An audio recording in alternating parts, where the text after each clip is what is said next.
Bulletin की शुरुआत इस वक्त की बड़ी जानकारी के साथ। अब से थोड़ी ही देर में आएगा हिजाब मामले पर फैसला। कर्नाटक हिजाब मामले में सुप्रीम कोर्ट सुनाएगा फैसला। कर्नाटक हाईकोर्ट के फैसले को दी गई थी चुनौती। हाईकोर्ट ने स्कूल में ड्रेस कोड को सही ठहराया। कर्नाटक हिजाब मामले में आज सुप्रीम कोर्ट अपना फैसला सुनाएगा। जस्टिस हेमंत गुप्ता और जस्टिस सुधांशु धूलिया की बेंच हिजाब मामले पर अपना फैसला सुनाएगी। सुप्रीम कोर्ट ने मामले की सुनवाई के बाद 22 सितंबर को अपना फैसला सुरक्षित रखा था।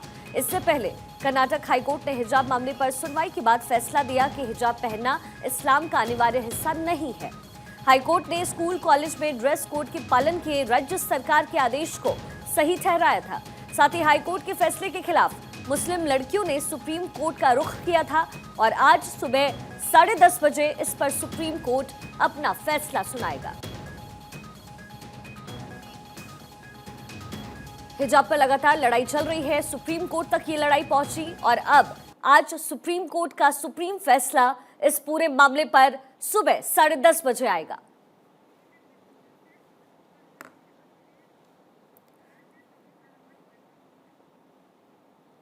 हमारे तमाम सहयोगी इस वक्त हमारे साथ जुड़े हुए हैं। सुमित हमारे साथ जुड़े हैं, साथ ही अखिलेश भी इस वक्त हमारे साथ हैं। सबसे पहले सुमित, आपका रुख करना चाहेंगे। आज इस पूरे मामले पर कहीं ना कहीं ब्रेक ज़रूर लग जाएगा, लेकिन बावजूद इसके तमाम जो लड़कियां हैं मुस्लिम समुदाय की, वो बराबर मांग करती रही हैं कि हिजाब पहनने की अनुमति उन्हें मिले। लेकिन आज सुप्रीम फैसला सुप्रीम कोर्ट का आ जाएगा। मुस्लिम समुदाय की वो बराबर मांग करती रही हैं कि हिजाब पहनने की अब से करीब आधे घंटे के बाद सुप्रीम कोर्ट का जो फैसला है वो हमारे सामने होगा। और सबसे अहम बात है कि करीब 26 याचिकाएं कर्नाटक हाई कोर्ट के फैसले के खिलाफ सुप्रीम कोर्ट में लगाई गई थी, जिस पर पिछले महीने सुप्रीम कोर्ट ने लंबी सुनवाई की थी। 10 दिनों की ये लंबी सुनवाई सुप्रीम कोर्ट में चली थी और 22 सितंबर को सुप्रीम कोर्ट ने सभी पक्षों को सुनने के बाद अपना फैसला सुरक्षित रख लिया था। सबसे अहम बात याचिकाकर्ता की ओर से रखी गई थी। करीब 20 से ज्यादा वकीलों ने याचिकाकर्ता की ओर से पक्ष रखा था और ये कहा था कि इस्लाम का अभिन्न हिस्सा जो है वो हिजाब है। ऐसे में कर्नाटक हाई कोर्ट का जो फैसला है वो कहीं ना कहीं असंवैधानिक है, लिहाजा supreme court Karnataka high court के फैसले को रद्द करे। और इसके जवाब में कर्नाटक सरकार की ओर से सॉलिसिटर जनरल तुषार मेहता जब पेश हुए थे तो उन्होंने कई अहम दलीलें दी, जिसमें अहम बात यहाँ पीएफआई कनेक्शन को जोड़ा था सॉलिसिटर जनरल तुषार मेहता ने, और ये कहा था कि जो मुस्लिम बच्चियां हैं उनको आगे एक तरह से ढाल बनाकर पीएफआई जो है वो साजिश रच रहा है। तो ये एक अहम जो दलीलें हैं वो कर्नाटक सरकार की ओर से रखी गई थी। 10 दिनों की लंबी सुनवाई के बाद सुप्रीम कोर्ट ने अपना फैसला सुरक्षित रख लिया था और आज 2 जजों की बेंच इस पूरे मामले को लेकर फैसला सुनाएगी अब से थोड़ी देर बाद, शिखा। और सबसे अहम बात है कि 2 जज हैं इस मामले में जिन्होंने लंबी सुनवाई की थी और दोनों जो जज हैं वो अलग अलग आज फैसला देने वाले हैं। जस्टिस हेमंत गुप्ता और जस्टिस सुधांशु धूलिया दोनों अलग अलग फैसला जो है उन्होंने लिखा है। हालांकि देखना अहम होगा कि जब 10:30 बजे जब फैसले की घड़ी होगी उस वक्त जो दोनों जो जजों ने अलग अलग जब फैसला लिया है, क्या दोनों जज का जो ओपिनियन है वो सेम रहता है या फिर अलग रहता है।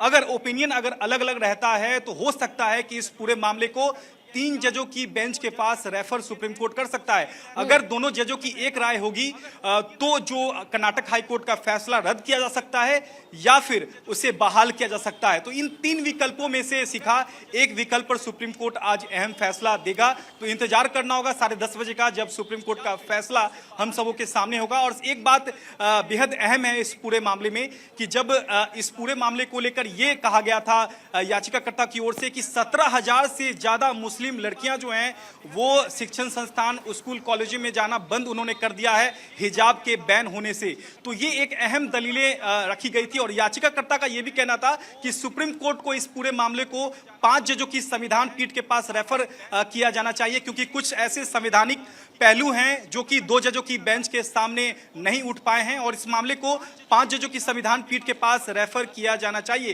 तो एक विकल्प आज ये भी हो सकता है कि इस पूरे मामले को सुप्रीम कोर्ट बड़ी बेंच के पास भेज दे, यानी कि 2 जजों की बेंच के पास भेज दे। तो कई अहम विकल्प हैं, उसमें से क्या सुप्रीम कोर्ट आज फैसला सुनाता है यह देखना बेहद अहम होगा, क्योंकि जस्टिस जो सुधांशु जो इस बेंच को हेड कर रहे हैं, माफ कीजिएगा, जस्टिस हेमंत गुप्ता इस बेंच को हेड कर रहे हैं, वो इसी इसी हफ्ते रिटायर हो रहे हैं। आज कल उनका आखिरी कार्य दिन है और 16 अक्टूबर को वो रिटायर हो जाएंगे। तो उससे पहले फैसला देकर वो जाएंगे। तो क्या वो बड़ी बेंच को इस मामले को भेजते हैं, सीजीआई को भेजते हैं? क्योंकि अगर बड़ी बेंच को भेजा जाएगा तो वो मैटर को सीजीआई को रेफर करेंगे और सीजीआई इस मामले में 3 जजों की बेंच का गठन एक बार फिर से करेंगे। तो ये भी कह पाना जल्दीबाजी होगा, लेकिन 10:30 बजे का सीखा इंतजार करना होगा जब सुप्रीम कोर्ट इस मामले में एक अहम फैसला आज देगा। प्रमोद राघवन हमारे साथ बने हुए हैं। प्रमोद, ये पूरा मामला कर्नाटक से होकर के गुजरा और वहीं से शुरू हुआ और लड़कियों का कहना ये है, तमाम महिलाओं का, कि लड़कियों को पढ़ाओ, ये अभियान लगातार सरकार चलाती है, लेकिन अगर हिजाब ना पहनने दिया गया तो वो स्कूल नहीं जा पाएंगी, वो कॉलेज नहीं जाएंगी। वहीं दूसरी तरफ कोर्ट ने ये भी कहा कि ये अनिवार्य हिस्सा नहीं है, यानी ज़रूरी नहीं कि आप स्कूल जाते हैं या फिर आप कॉलेज जाते हैं तो आपको हिजाब पहनना ही है। ये इस्लाम में भी ऐसा नहीं कहा गया है। ऐसे में आज वहां से किस तरह की तस्वीरें सामने आ रही है, क्योंकि आज बड़ा फैसला आने वाला है, बड़ा दिन है, अहम दिन है। देखिए, मैं आपको बता दूं, ये पूरा मामला कर्नाटक के मैंगलोर से शुरू हुआ था और मैंगलोर के कुंडापुरा कॉलेज में 26 लड़कियों को जो है जब स्कूल जो मैनेजमेंट ने उनको हिजाब पहनने से मना कर दिया था और ये कहा था कि ये यूनिफॉर्म का हिस्सा नहीं हो सकता। जब बाकी सब स्टूडेंट्स नॉर्मल आते हैं तो हिजाब उसका हिस्सा नहीं बन सकता, आप अलग से हिजाब ना पहने। वहीं से ये पूरा मामला शुरू हुआ, जिसके बाद याचिकाएं लगाई, कर्नाटक हाईकोर्ट में मामला गया और कर्नाटक हाईकोर्ट के बाद फिर मामला जब कर्नाटक हाईकोर्ट ने और सरकार की उस बात पर भी मुहर लगा दिया कि ये फैसला उनका सही है। और हाईकोर्ट ने भी ये कहा, क्योंकि सबसे बड़ी दलील, चाहे वो सुप्रीम कोर्ट हो चाहे वो हाईकोर्ट हो, वहां पर कर्नाटक सरकार की दलील, मैनेज स्कूल की दलील यही रही है कि यूनिफॉर्म का हिस्सा हिजाब नहीं हो सकता। यूनिफॉर्म एक अलग चीज है और हिजाब एक अलग चीज है। हिजाब पूरे स्कूल के सभी स्टूडेंट्स, लड़कियां नहीं पहनती। हिजाब पर्टिकुलर कोई समाज का एक कुछ लड़कियां पहनती तो वो अलग दिखता, वो यूनिफॉर्म नहीं माना जा सकता। इस वजह से ये बैन लगा था यहाँ पर और इसी वजह से हाईकोर्ट ने इस पर मुहर भी लगाई थी, सरकार की बात पर मुहर लगा दी थी कि ये फैसला नहीं बदला जा सकता, बिल्कुल सही फैसला है। सुप्रीम कोर्ट में यही चुनौती दी गई इन्हीं 26 याचिकाओं के जरिए कि हिजाब उनके धर्म का या जो भी उनकी जो दलील थी कि उसका एक हिस्सा है। लेकिन स्कूल प्रशासन और सबसे बड़ी दलील सरकार की सॉलिसिटर जनरल की यही थी कि हिजाब जो है वो यूनिफॉर्म का हिस्सा नहीं है, तो उसको धर्म को स्कूल में ना घुसाया जाए। तो इसके बाद कर्नाटक में कई जगह प्रदर्शन हुए, तमाम तरीके के हमने तस्वीरें देखी, मैंगलोर में खास तौर पर, क्योंकि मैंगलोर एक बहुत सेंसिटिव प्लेस है जहां पर ये पूरा मामला उठा, विरोध प्रदर्शन तमाम तरह के। और यहां तक कि मैं आपको बता दूं कि इस मामले के उठने के बाद कुछ महीनों में वहां से कम 250 मुस्लिम स्टूडेंट्स ने अपनी टीसी ले ली थी, अलग अलग दूसरे कॉलेजों में चले गए थे। ये भी घटना हमने देखी। अब पूरे न केवल कर्नाटक की, क्योंकि एक बड़ा डिसीजन सुप्रीम कोर्ट से हो सकता है जी। और ये बड़ा डिसीजन अगर जिस भी तरफ जाता है वो आगे के लिए एक वो बन जाएगा पैमाना कि आगे दूसरे स्टेट्स में भी इस तरह की कोई दिक्कतें या जो भी चीजें ना हो, एक कहीं ना कहीं। लेकिन सबसे बड़ा मामला मैं आपको बता दूं, 2 जज हैं, हेमंत गुप्ता और सुधांशु धूलिया। तो दोनों जजों ने फैसला अलग अलग लिखा है। ये बहुत ध्यान देने वाली बात है, अलग अलग फैसला लिखा है। तो कहीं ना कहीं दोनों के आपस में विचार बदल जा सकते हैं और अगर दोनों के डिसीजन में फर्क आ गया, दोनों अलग अलग हो गया, तो निश्चित तौर पे आज इस फैसले में कोई अंतिम मोहर नहीं लगेगी। ये फैसला और ऊपरी बेंच पे जाएगा और इस बात को इंतजार करना पड़ेगा। और ऐसा बहुत कम केसों में हुआ जब 10 दिन तक एक ही मामलों पे कई घंटों की सुनवाई हुई है सुप्रीम कोर्ट में। तो निश्चित तौर पे 10:30 के बाद जब ये फैसला आएगा तो निश्चित तौर पे पूरा भारत इस बात का इंतजार कर रहा है कि सुप्रीम कोर्ट आखिर किस फैसले के साथ हमारे सामने आता है। बिल्कुल प्रमोद, इसी बात का जिक्र सुमित भी अब से कुछ देर पहले कर रहे थे। हमारे साथ अखिलेश सोलंकी भी भोपाल से बने हुए हैं। अखिलेश, जैसा खुद अभी प्रमोद राघवन ने भी कहा कि आज का जो ये सुप्रीम फैसला होना है, ये किसी एक स्टेट के लिए नहीं है, इसका असर पूरे तमाम देश पर पड़ने वाला है। वहां से क्या कुछ तस्वीरें निकलकर सामने आ रही है? क्योंकि अगर इस फैसले का असर पूरे देश पर पड़ने वाला है तो जाहिर है देश का कोई हिस्सा, कोई कोना ऐसा नहीं बचेगा जहां इस फैसले को लागू किया जाएगा। बिल्कुल शिखा, और जिस तरह से कर्नाटक में जो चीज़ें हो रही हैं उसका असर मध्य प्रदेश में भी होगा, लाजमी है। बड़ी बात यह है कि मध्य प्रदेश की जो महिला स्टूडेंट्स हैं या कहें मुस्लिम स्टूडेंट्स हैं, वो ख़ास तौर से हिजाब के पक्ष में हैं। वो चाहती हैं कि स्कूल में, कॉलेजेस में जब वो जाएं तो हिजाब पहन कर जाएं। और मध्य प्रदेश में कई स्कूल्स में, क्योंकि मुस्लिम बाहुल्य, भोपाल का अगर मैं जिक्र करूं कैपिटल का, तो मुस्लिम बाहुल्य इलाके हैं कहीं, और वहां पे अभी भी लड़कियां हिजाब पहनकर जाती हैं। ये बात अलग है, क्लास के अंदर जब एंट्री करती है तो उसके पहले वो अपना हिजाब निकाल के उसके बाद अंदर जाती है, लेकिन स्कूल के प्रमाइसेस तक वो हिजाब में जाती हैं। तो मांग वही है जो कर्नाटक की मुस्लिम लड़कियां कह रही हैं, वही भोपाल से भी आवाज़ उठ रही है और मध्य प्रदेश में भी उसी तरह की आवाज़ है। सुप्रीम कोर्ट से जो जजमेंट आएगा, सुप्रीम कोर्ट से जो फैसला आएगा, उसके बाद क्या अगर वो नियम बन जाता है, कानून बन जाता है कि आप हिजाब पूरी तरह से प्रतिबंध हो गया या हो जाएगा देश भर में, तो उसका एक अलग तरह का इम्प्लीफिकेशन होगा, एक असर होगा। लेकिन जैसे आपने कहा कि अगर मैं मध्य प्रदेश का जिक्र करूं, भोपाल का जिक्र करूं, तो डिमांड वही है जो कर्नाटक की है, और सबकी निगाहें 10:30 बजे के उस फैसले पर हैं कि सुप्रीम कोर्ट से किस तरह का जजमेंट आता है। शिखा। ठीक है अखिलेश, आप बने रहे हमारे साथ हमारे सहयोगी अवनीश विद्यार्थी लखनऊ से जुड़ गए हैं। अवनीश, पूरे यूपी में जिस तरीके से मदरसे के सर्वे को लेकर के भी खूब विवाद हुआ, कुछ समुदाय के कुछ लोगों ने इसको फेवर किया, कुछ लोग इसके विरोध में भी उतरे। अब ऐसे में आज का फैसला यूपी के लिहाज से भी बड़ा है। जी बिल्कुल बड़ा है, क्योंकि बड़ी आबादी उत्तर प्रदेश में रहती है, देश की मुस्लिम आबादी बड़ी संख्या में रहती है। बड़े सारे ऐसे पॉकेट्स हैं, चाहे अलीगढ़ हो, सहारनपुर हो, बागपत हो, मुजफ्फरनगर हो, या फिर इधर आजमगढ़ और आसपास का पूरा इलाका हो, या सीमावर्ती इलाके जहां पर बड़ी तादाद है मुस्लिम समाज की। लेकिन इस बीच अगर इस बैकग्राउंडर को देखें, जब कर्नाटका में विवाद ये शुरू हुआ, उसके बाद से जिस तरीके से जौनपुर के अंदर एक बच्ची ने आरोप लगाया अपने प्रोफेसर को कि उसको केवल इसलिए क्लास से बाहर कर दिया गया क्योंकि वो हिजाब पहन करके जो है क्लास के अंदर आना चाहती थी। इसी तरीके से अलीगढ़ के अंदर प्रदर्शन हुए, लखनऊ के अंदर भी कुछ प्रदर्शन हुए। मुख्यमंत्री योगी आदित्यनाथ ने भी एक कार्यक्रम में अपने बयान में कहा था कि हिजाब जो है कोई अपनी मर्जी से नहीं पहनता, और मैं भी खुद किसी को भगवा पहनने के लिए दबाव नहीं बनाता कि आप भगवा पहनिए। तो ये अभिव्यक्ति की बात है कि आप खुद किस तरीके का पहनावा रखना चाहते हैं, किस तरीके का आपके विचार हैं, इसके लिए आप किसी को रोक टोक नहीं लगा सकते हैं। हमारे साथ एक शख्स हैं लखनऊ के, आप किस तरीके से देखते हैं जो हिजाब को लेकर के विवाद चल रहा है, अब से थोड़ी देर बाद सुप्रीम कोर्ट का फैसला आना है? हिजाब बिल्कुल बैन होना चाहिए, क्योंकि स्कूल में जो ड्रेस कोड होता है उसका सबसे बड़ा पहला कॉन्सेप्ट ये होता है कि बच्चों में समानता रहे, अनुशासन रहे।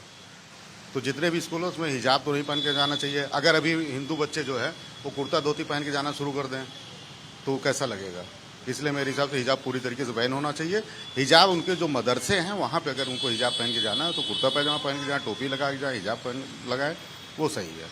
लेकिन और स्कूलों में हिजाब बिल्कुल जरूरी नहीं है, बैन होना चाहिए। लोग इसको ड्रेस कोड के रूप में देख रहे हैं कि अगर ड्रेस कोड के रूप में देखा जाए तो जो स्कूल्स के यूनिफॉर्म्स हैं उसके हिसाब से चीज़ों को जो है आगे बढ़ाया जाए, न कि जो है उसको दूसरी दिशा में ले जाने की कोशिश जो है वो की जाए। धार्मिक तौर पर इसको लेकर के बहुत सारे अलग अलग तरीके के पॉलिटिकल आरोप लगते रहे, विपक्षी दल के लोग या और भी दूसरी पार्टियों के नेता जरूर इसको लेकर के सवाल उठाते रहे। लेकिन अगर इस विवाद को देखें, बैकग्राउंडर में जाएं, समाज सेवी संगठन या तमाम सारे लोग जो इसको लेकर के अपनी अलग अलग राय रखते हैं, वो यही मानते हैं कि इस पूरे मामले में अदालत का फैसला जो भी आए उसको माना जाना चाहिए। लेकिन स्कूलों के विषय में खास तौर पर जो है वो इस तरीके का कोई धार्मिक चीज़ें जो है वो शामिल नहीं की जानी चाहिए, क्योंकि कल को इसको लेकर के विवाद और आगे बढ़ सकता है। और उत्तर प्रदेश के बारे में आपको पता है कि यहाँ से इस तरह के मुद्दे बार बार आगे बढ़ते हैं, चाहे वो लव जिहाद का मुद्दा हो, बड़ा सियासी रूप लिया उस मुद्दे ने, सांप्रदायिक तनाव बहुत सारे उत्तर प्रदेश के अलग अलग हिस्सों में बार बार होते आए हैं पहले के समय में। और अब अगर इस मुद्दे को आगे बढ़ाएं, चाहे आप ट्रिपल तलाक का मुद्दा रहा हो, तब भी उत्तर प्रदेश के अलग अलग हिस्सों से कई तरह की प्लस माइनस दोनों तरह के रिएक्शंस आए। कुछ जगहों पर महिलाओं ने इसको बहुत अप्रिसिएट किया और विधानसभा चुनाव में बीजेपी के पक्ष में खुलकर के वोटिंग भी कराई। कई जगहों पर इसको लेकर के विरोध भी हुआ। आप देखिए अलीगढ़ के अंदर, कई सारे और शहरों में या बनारस में मुस्लिम महिलाओं ने भजन गा दिए या हिंदू पद्धति की पूजा पाठ कर ली, तो उनके ऊपर भी कई तरह की पाबंदियां, कई तरह के फतवे जारी करके उन पर रोक लगाने की कोशिश हुई। ठीक यही बात जो है इस प्रकरण में भी दिखाई पड़ती है कि यहाँ भी चूंकि मुस्लिम आबादी, खुद जहां मैं इस वक्त मौजूद हूं लखनऊ के अंदर भी एक अच्छी खासी मुस्लिम तादाद है। ये बात सही है कि वो इसको धार्मिक तौर पर लेते हैं, लेकिन बहुत सारे लोग ऐसे और खास तौर पर जो प्रोग्रेसिव हैं वो इस बात को मानते हैं कि स्कूलों के यूनिफॉर्म के तौर पर इसको नहीं शामिल किया जाना चाहिए। इस पर ज्यादातर लोग ये राय रखते हैं कि इस पर बैन लगाया ठीक है अवनीश, और तमाम मेरे सहयोगी आप हमारे साथ बने रहिए। और इसी बीच अब आपको बताते हैं दरअसल ये पूरा विवाद है क्या। आपको हम ग्राफिक्स के जरिए समझाते हैं कि ये हिजाब विवाद दरअसल है क्या, जिस पर आज सुप्रीम फैसला होना है। देखिए, सबसे पहले आपको बता दें, ये कर्नाटक का हिजाब विवाद था पूरा। पीयू कॉलेज की कुछ छात्राओं ने हिजाब पहनने की मांग की थी।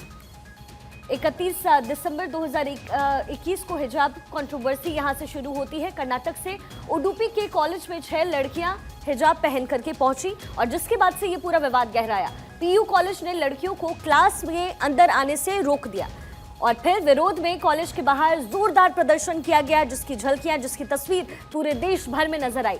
मामला सुर्खियों में आया और इसके बाद ये विवाद और गहराता चले गया। इस वक्त की बड़ी जानकारी आप तक पहुंचा दें। हिजाब मामले में आज सुप्रीम फैसला आएगा। कर्नाटक हिजाब मामले में आज सुप्रीम कोर्ट अहम फैसला सुनाएगा।